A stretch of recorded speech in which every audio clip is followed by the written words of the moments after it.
ছেলেদের জীবন যেন এক অদৃশ্য যুদ্ধের নাম। ছোটবেলা থেকেই শেখানো হয়, তুমি ছেলে, তোমাকে শক্ত হতে হবে, কান্না আসলেও চেপে রাখতে হবে। কারণ কান্না নাকি ছেলেদের মানায় না।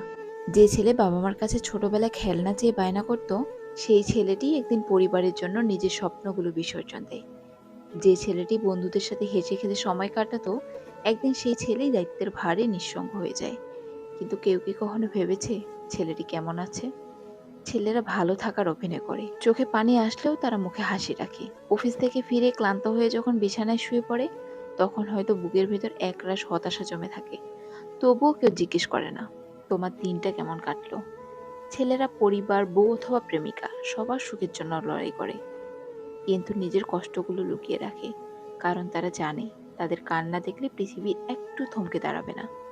এই সমাজের উচিত ছেলেদেরকে অনুভব করা, তাদের আবেগগুলোকে মূল্যায়ন করা। তারা রোবট নয়, তারাও মানুষ। তাদেরও কষ্ট হয়, তারা ভালোবাসতে জানে, ভাঙতে জানে, শুধু তারা প্রকাশ করতে পারে না।